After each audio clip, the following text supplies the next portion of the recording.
নমস্কার দর্শক বন্ধুরা, নতুন একটি ভিডিওতে আপনাদের সকলকে জানাই স্বাগতম। এই মুহূর্তে আবহাওয়ার বড় খবর নিয়ে চলে এলাম। বন্ধুরা, ইতিমধ্যেই বঙ্গোপসাগরে তৈরি হওয়া নিম্নচাপটি কিন্তু আরও শক্তি বৃদ্ধি করেছে এবং শক্তি বৃদ্ধি করে well mark low pressure area বা সুস্পষ্ট নিম্নচাপে পরিণত হয়েছে। এবং ইতিমধ্যে আবহাওয়া দপ্তর সূত্রে খবর, এই নিম্নচাপটি কিন্তু আগামী 48 ঘন্টায় আরও শক্তি বৃদ্ধি করবে এবং উত্তর দিকে এগোবে। উত্তর পশ্চিম বঙ্গোপসাগরীয় অঞ্চল অর্থাৎ পশ্চিমবঙ্গ, বাংলাদেশ উপকূল এবং সংলগ্ন উত্তর ওড়িশা উপকূলে কিন্তু এটা শক্তি বৃদ্ধি করে গভীর নিম্নচাপ বা ডিপ্রেশনে পরিণত হতে পারে। এবং এই নিম্নচাপ কিন্তু পশ্চিমবঙ্গের দক্ষিণবঙ্গ, সংলগ্ন বাংলাদেশ এই অঞ্চলের ওপর দিয়ে কিন্তু প্রবেশ করবে, যার প্রভাবে আমাদের পশ্চিমবঙ্গ, বাংলাদেশ উপকূল সেই সঙ্গে উড়িষ্যা উপকূলে কিন্তু সমুদ্র উত্তাল থাকবে। একই সঙ্গে ইতিমধ্যে মৎস্যজীবীদের জন্য কিন্তু রেড অ্যালার্ট জারি করা হয়েছে। বিভিন্ন মৎস্যজীবীদের জন্য কিন্তু বলা হয়েছে ইতিমধ্যেই তারা যেন ফিরে আসে এবং গভীর সমুদ্রে আর না যায়, সেটা কিন্তু নির্দেশ দেওয়া হয়েছে। অনেক মৎস্যজীবী ভাইদের জন্য কিন্তু এই আপডেটটি খুবই গুরুত্বপূর্ণ। তো অবশ্যই আপনারা ভিডিওটা প্রচুর শেয়ার করে দেবেন, যাতে তারা সঠিক সময়ে সঠিক আপডেটটা পায় এবং তারা দ্রুত উপকূলে ফিরে আসে এবং তাদের প্রাণ রক্ষা করতে পারে। একই সঙ্গে আপনাদেরকে জানিয়ে রাখি, এই নিম্নচাপের প্রভাবে কিন্তু পশ্চিমবঙ্গ, বাংলাদেশ, বিশেষ করে আমাদের দক্ষিণবঙ্গ সেই সঙ্গে উত্তর ওড়িশা এই সমস্ত অঞ্চলে কিন্তু আগামী 2 থেকে 3 দিন, সোমবার থেকে আগামী 2 থেকে 3 দিন কিন্তু আবহাওয়া খারাপ থাকবে, ভারী বৃষ্টিপাতের সম্ভাবনা থাকছে। আজ এবং আগামীকাল তেমন বৃষ্টিপাত হবে না পশ্চিমবঙ্গ এবং সেই সঙ্গে সংলগ্ন বাংলাদেশ, উড়িষ্যাতে। তবে সোমবার থেকে কিন্তু আবহাওয়ার বড়সড় বদল আসবে। সেখানে সোমবার থেকে দক্ষিণবঙ্গের একাধিক জেলায় ইতিমধ্যে ভারী বৃষ্টিপাতের অ্যালার্ট জারি করেছে আলিপুর আবহাওয়া দপ্তর। আজকের এই ভিডিওতে আপনাদেরকে বিস্তারিত জানাবো যে কী আপডেট দেওয়া হয়েছে আবহাওয়া দপ্তরের তরফ থেকে। একই সঙ্গে দক্ষিণ চীন সাগরে যে ভয়ঙ্কর শক্তিশালী ঘূর্ণিঝড় তৈরি হয়েছে টাইফুন ইয়াগি, সেই সংক্রান্ত আপডেট আপনাদের সঙ্গে শেয়ার করব এবং লেটেস্ট স্যাটেলাইট ইমেজ কি আপডেট দিচ্ছে সমস্ত কিছুই আপনাদেরকে দেখিয়ে দেবো এই ভিডিওটির মাধ্যমে।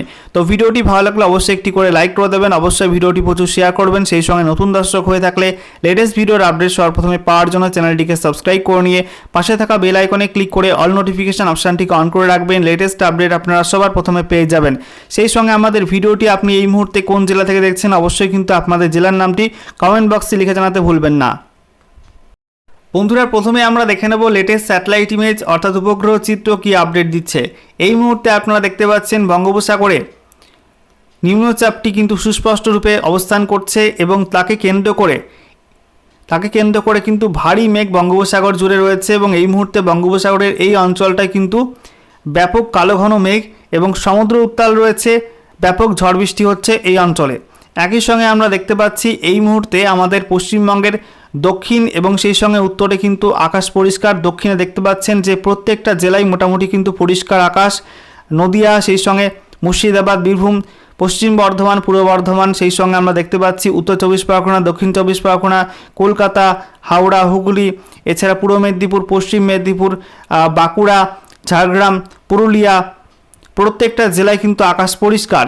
দেখতে পাচ্ছি উত্তরবঙ্গে মালদা, 2 দিনাজপুরে কিন্তু পরিষ্কার আকাশ। একই সঙ্গে উত্তরবঙ্গের ওপরের 5 জেলায় কিন্তু পরিষ্কার আকাশ লক্ষ্য করা যাচ্ছে।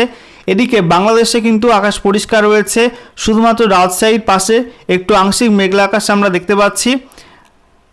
এদিকে ত্রিপুরাতেও কিন্তু আকাশ পরিষ্কার দেখতে পাচ্ছেন।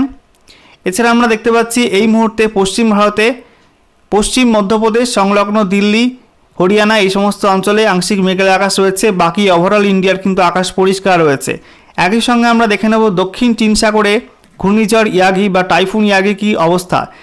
বন্ধুরা, কি ভয়ঙ্কর রূপে ঘূর্ণিঝড় ইয়াগি বা টাইফুন ইয়াগি শক্তি নিয়ে মায়ানমারের উত্তর উপকূলে আছড়ে পড়েছে এবং ইতিমধ্যে কিন্তু এর ল্যান্ডফল প্রক্রিয়া শুরু হয়ে গেছে এবং আগামী বেশ কয়েক ঘন্টা ধরে কিন্তু ল্যান্ডফল প্রক্রিয়া চলবে, কারণ বিস্তীর্ণ অঞ্চল জুড়ে কিন্তু এই ঘূর্ণিঝড়টি তৈরি হয়েছে এবং এই অঞ্চলে কিন্তু ব্যাপক তাণ্ডব চালাচ্ছে ঘূর্ণিঝড় ইয়াগি। আগামী সময়ে এটা কিন্তু উত্তর পশ্চিম দিকে সরবে এবং বিভিন্ন আবহাওয়ার মডেল কিন্তু প্রেডিকশন করছে এটা উত্তর পশ্চিম দিকে সরতে কিন্তু আমাদের উত্তর পূর্ব ভারত, সংলগ্ন বাংলাদেশ এবং সংলগ্ন পশ্চিমবঙ্গের দিকে গভীর নিম্নচাপ রূপে আসতে পারে। তো এর গতিপ্রকৃতি কী হয় আগামী সময়ে, এটা পশ্চিমবঙ্গের দিকে আসে, বাংলাদেশের দিকে আসে কিনা সেই সংক্রান্ত আপডেট আপনাদের টাইম টু টাইম জানিয়ে দেব। আমরা দেখে নেব আলিপুর আবহাওয়া দপ্তর থেকে যে স্পেশাল বুলেটিন জারি করা হয়েছে সেখানে কী জানানো হচ্ছে। তো বলা হয়েছে যে সেন্ট্রাল বে অফ বেঙ্গল অর্থাৎ মধ্য বঙ্গোপসাগরীয় অঞ্চল এবং সংলগ্ন উত্তর বঙ্গোপসাগরীয় অঞ্চলে কিন্তু একটা লো প্রেশার এরিয়া তৈরি হয়েছে বা নিম্নচাপ অঞ্চল তৈরি হয়েছে। নেক্সট এখানে বলা হয়েছে it is likely to move slowly near northwards and intensify into depression over north west Bay of Bengal and adjoining areas of Gangetic West Bengal, North Odisha and Bangladesh coast around 9th September। তো বলা হচ্ছে আগামী 9 September নাগাদ এটা কিন্তু শক্তি বাড়াবে এবং গভীর নিম্নচাপে পরিণত হতে পারে এবং সেই সঙ্গে বলা হচ্ছে পশ্চিমবঙ্গ উপকূল সংলগ্ন গাঙ্গেয় পশ্চিমবঙ্গ, বাংলাদেশ উপকূল এবং সেই সঙ্গে উত্তর ওড়িশা উপকূলে কিন্তু এটা গভীর নিম্নচাপ রূপে কিন্তু পৌঁছাতে পারে। নেক্সট এখানে বলা হচ্ছে thereafter it is likely to move west north westwards across Gangetic West Bengal and adjoining North Odisha, Jharkhand and adjoining North Chhattisgarh during subsequent 3 to 4 days। তো বলা হচ্ছে এরপর গাঙ্গেয় পশ্চিমবঙ্গের ওপর দিয়ে এটা কিন্তু উত্তর পশ্চিম দিকে সরবে, পশ্চিম উত্তর পশ্চিম দিকে সরবে এবং গাঙ্গেয় পশ্চিমবঙ্গ, উত্তর ওড়িশা, তারপরে পরবর্তী সময়ে কিন্তু ঝাড়খণ্ড হয়ে ছত্তিশগড়ের দিকে যাবে এবং এই প্রক্রিয়া চলবে কিন্তু আগামী 3 থেকে 4 দিন, অর্থাৎ সোমবারের পর থেকে কিন্তু 3 থেকে 4 দিন ধরে এই প্রক্রিয়া চলবে, অর্থাৎ উত্তর পশ্চিম দিকে সরার প্রক্রিয়া চলবে। তারপরে বলা হয়েছে due to the above system rainfall activity is likely to increase from 9 September over south Bengal. তো দক্ষিণবঙ্গে আগামী 9 সেপ্টেম্বর থেকে কিন্তু এর প্রভাবে বৃষ্টি বাড়বে এবং ইতিমধ্যেই বেশ কয়েকটা জেলার জন্য কিন্তু ভারী বৃষ্টিপাতের সতর্কতা জারি করা হয়েছে সোমবার থেকে। এরপর দেখুন রেড অ্যালার্ট জারি করা হয়েছে মৎস্যজীবীদের জন্য, যেখানে বলা হচ্ছে weather warning for fisherman, red warning. কি বলা হচ্ছে squally weather with surface wind speed reaching 40 to 50 kilometre per hour, gusting to 60 kilometre per hour, very likely over central Bay and adjoining north Bay of Bengal along and off West Bengal Odisha coast from 8 to 10 September 2024। তো বলা হচ্ছে সমুদ্র উত্তাল থাকবে, যেখানে উত্তর বঙ্গোপসাগর সংলগ্ন মধ্য বঙ্গোপসাগর এবং সংলগ্ন পশ্চিমবঙ্গ, বাংলাদেশ উপকূল এবং ওড়িশা উপকূল এই অঞ্চল জুড়ে কিন্তু 28 সেপ্টেম্বর থেকে 10 সেপ্টেম্বর পর্যন্ত সমুদ্র উত্তাল থাকবে।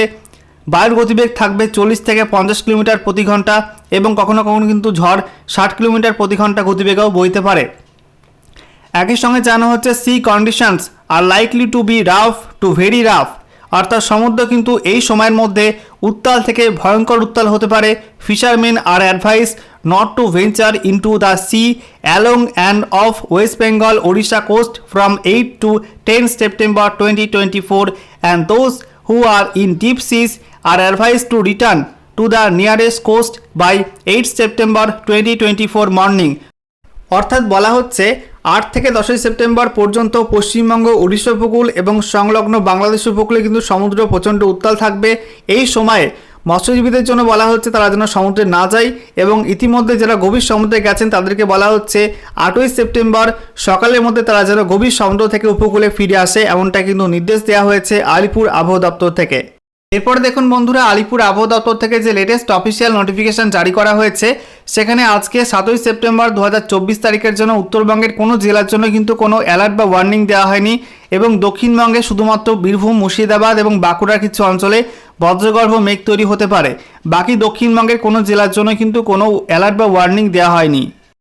এরপর দেখুন আগামীকাল 8 সেপ্টেম্বর 2024 তারিখের জন্য কিন্তু রাজ্যের উত্তরবঙ্গের কোনো জেলার জন্য কিন্তু কোনো অ্যালার্ট নেই বা ওয়ার্নিং নেই, দক্ষিণবঙ্গের কোনো জেলার জন্য কিন্তু কোনো অ্যালার্ট বা ওয়ার্নিং আপাতত দেওয়া হয়নি। এরপর দেখুন আগামী 9 সেপ্টেম্বর থেকে কিন্তু আবহাওয়ার পরিবর্তন হবে। 9 সেপ্টেম্বর সোমবার উত্তরবঙ্গের 2টি জেলা দার্জিলিং এবং কালিম্পং জেলার জন্য কিন্তু বিক্ষিপ্ত ভারী বৃষ্টিপাতে হলুদ সতর্কতা দেওয়া হয়েছে। এছাড়া উত্তরবঙ্গের বাকি কোনো জেলার জন্য কোনো অ্যালার্ট দেওয়া হয়নি। এছাড়া দক্ষিণবঙ্গের ক্ষেত্রে বলা হয়েছে উপকূলবর্তী উত্তর 24 পরগনা, দক্ষিণ 24 পরগনা, পূর্ব মেদিনীপুর, পশ্চিম মেদিনীপুর এবং ঝাড়গ্রাম এই সব জেলার দু একটা জায়গায় কিন্তু বিক্ষিপ্ত ভারী বৃষ্টিপাতে হলুদ সতর্কতা জারি করা হয়েছে।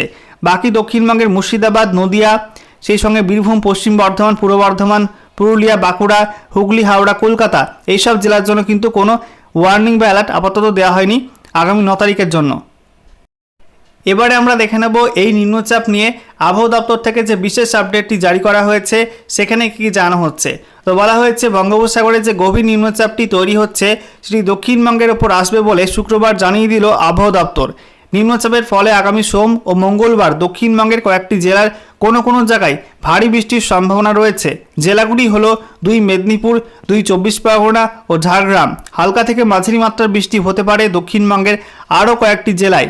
পশ্চিমবঙ্গ ও ওড়িশার মৎস্যজীবীদের মঙ্গলবার পর্যন্ত সমুদ্রে না যাওয়ার পরামর্শ দেওয়া হয়েছে। যেসব মৎস্যজীবী সমুদ্রে আছেন তাদের রবিবার সকালের মধ্যে ফিরে আসতে বলা হয়েছে। পশ্চিমবঙ্গ ওড়িশা উপকূল সংলগ্ন বঙ্গোপসাগরে ঘন্টায় সর্বোচ্চ 60 কিমি বেগে ঝোড়ো বাতাসের সঙ্গে সমুদ্র উত্তাল হওয়ার কারণে মৎস্যজীবীদের জন্য লাল সতর্কতা জারি করেছে আবহাওয়া দপ্তর। আবহাওয়া দপ্তর জানিয়েছে নিম্নচাপটি শুক্রবার মধ্য ও সংলগ্ন উত্তর বঙ্গোপসাগরের ওপর ছিল। এটি উত্তর দিকে অগ্রসর হওয়ার পথে শক্তি বাড়িয়ে গভীর নিম্নচাপে পরিণত হবে। সোমবার নাগাদ এটি পশ্চিমবঙ্গ, উত্তর ওড়িশা, বাংলাদেশ উপকূল সংলগ্ন উত্তর পশ্চিম বঙ্গোপসাগরের ওপর আসবে। এরপর গভীর নিম্নচাপটি পশ্চিম উত্তর পশ্চিম অভিমুখে 2-3 দিন ধরে দক্ষিণবঙ্গ, উত্তর ওড়িশা, ঝাড়খণ্ড ও সংলগ্ন উত্তর ছত্তিশগড়ের ওপর এই দিকে কিন্তু অগ্রসর হবে।